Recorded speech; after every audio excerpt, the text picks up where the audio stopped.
Hello friends, welcome.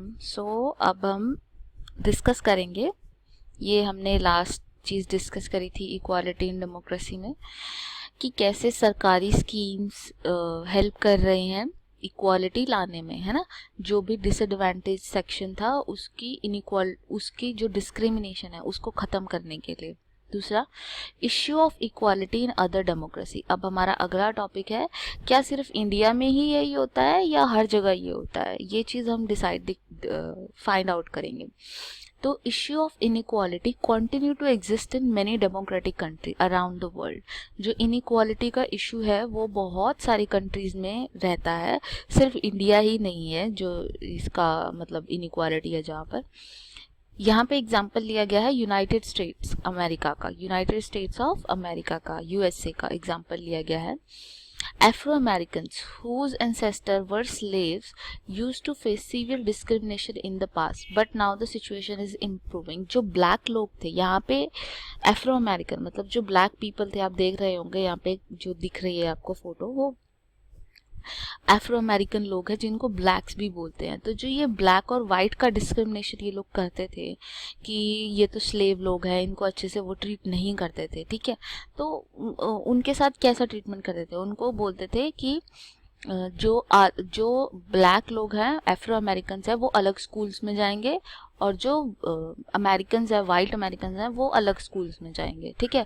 जो अगर मान लो बसेस वगैरह या ट्रेन वगैरह है तो उसमें अगर आप बैठे हो, तो अगर आप किसी वाइट को देखते हो तो ब्लैक को अपनी सीट छोड़ के वाइट को देनी पड़ेगी। मतलब ऐसी चीज़ें करवाई जा रही थी, ठीक है। एक लेडी थी रोज़ा पार्क्स। रोज़ा पार्क अपने काम से आ रही थी और वो बहुत थकी हुई थी, ठीक है। वो काफ़ी थकी हुई थी और वो बस में बैठी हुई थी, और वो ये मतलब नहीं चाहती थी कि ऐसे उनके साथ डिस्क्रिमिनेशन हो। तो एक वाइट आदमी आ गया और उसके सामने खड़ा हो गया कि भाई वो चाह रहा था कि ये उसको सीट खाली करके दे दे, बैठी हुई थी तो खाली करके दे दे, पर रोज़ा पार्क्स ऐसा करने से मना कर देती है, ठीक है। वो रिफ्यूज़ कर देती है अपनी सीट देने से। ये टाइम था 1 दिसंबर का 1955 में। इनके इस रिफ्यूज़ल से एक मूवमेंट स्टार्ट हुआ। ये एक मूवमेंट स्टार्ट हुआ जिसको बोलते हैं सिविल राइट मूवमेंट। ये मूवमेंट स्टार्ट हुआ, इस मूवमेंट के थ्रू अमेरिका में इक्वालिटी लाई गई। अमेरिका में ये नया लॉ पास हुआ, सिविल राइट एक्ट ऑफ 1964, जिसमें प्रोहिबिट किया गया डिस्क्रिमिनेशन को on the basis of race, religion और नेशन ओरिजिन। मतलब डिस्क्रिमिनेशन बंद करवाई गई, कि भैया प्रोहिबिट करवाई गई डिस्क्रिमिनेशन, की नहीं भाई कोई डिस्क्रिमिनेट नहीं कर सकता है रिलीजन, किसी भी मतलब कि ये ब्लैक है या वाइट है, इसके नाम पे कोई डिस्क्रिमिनेट नहीं कर सकता है, ठीक है। Civil right act of 1964 is a landmark piece of civil rights legislation in the United States that outlawed discrimination based on race, color, religion, sex और national origin।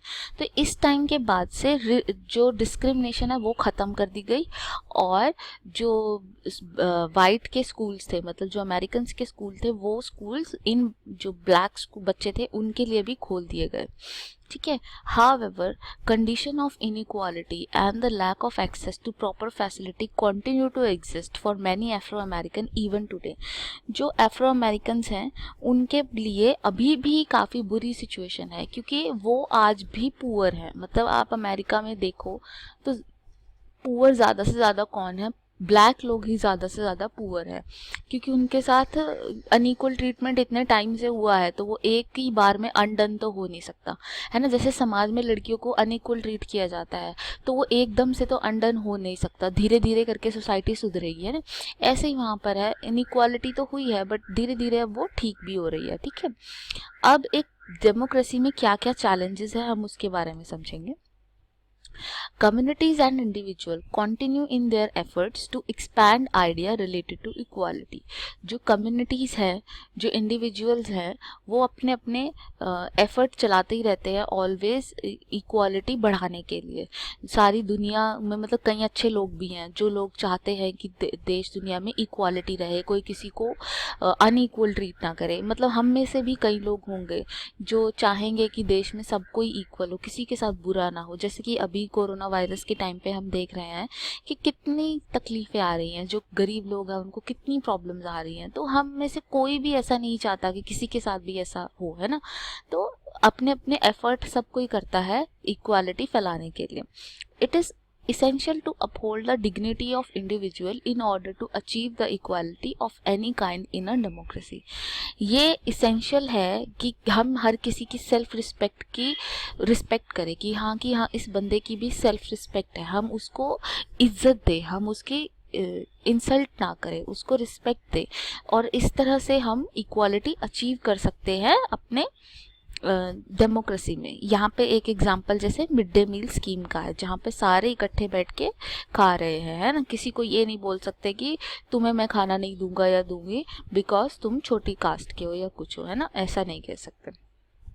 अब आज आपने क्या पढ़ा, इनफैक्ट इस पूरे चैप्टर में हमने क्या पढ़ा, इस पूरे चैप्टर में हमने देखा the concept of universal adult franchise reinforces the concept of equality but there are inequalities on the basis of caste and religion. कि हमने देखा यूनिवर्सल एडल्ट फ्रेंचाइज जो है वो बोलती है कि इक्वालिटी होनी चाहिए, इक्वालिटी हर जगह होनी चाहिए, ठीक है। बट हमारे यहाँ इनइक्वालिटी अभी भी रन करती हैं, कास्ट पे रिलीजन पे इनइक्वालिटी रन करती हैं। In the caste system Dalit are generally discriminated against. जो कास्ट सिस्टम है उसमें दलित्स को अभी भी डिस्क्रिमिनेट किया जाता है on the basis of religion. Hindu Muslim Sikh ईसाई आपस में एक दूसरे को डिस्क्रिमिनेट करते हैं। मतलब आप खुद देखते हो सरदार को पता नहीं क्या क्या बोलते रहते हैं लोग, या किसी मुस्लिम को क्या बोल देते हैं, या है ना ऐसे ईसाइयों का मजाक या किसी का भी, जो भी रिलीजन के नाम पे कई बार गलत चीज़ें कर देते हैं, ठीक है।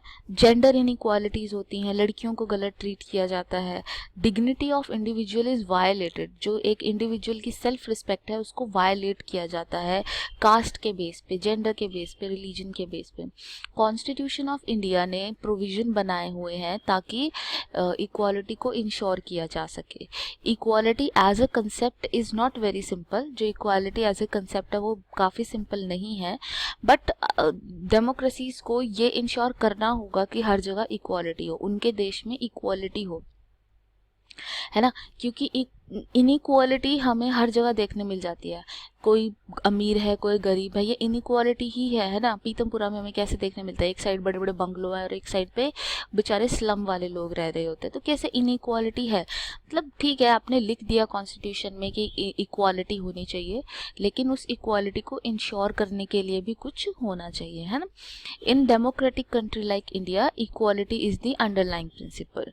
It is responsibility of all to treat every person with the respect and dignity. हमें अच्छे सिटीजन होने के नाते, इंडिया के सिटीजन होने के नाते, डेमोक्रेटिक कंट्री के सिटीजन होने के नाते हमें हर किसी की सेल्फ रिस्पेक्ट की रिस्पेक्ट करनी चाहिए, हमें उसको रिस्पेक्ट देनी चाहिए क्योंकि वो भी एक इंसान है ना। तो यहाँ से हम वाइंड अप करते हैं अपना चैप्टर। कोई डाउट है तो आप मुझे कांटेक्ट कर सकते हैं। Thank you so much.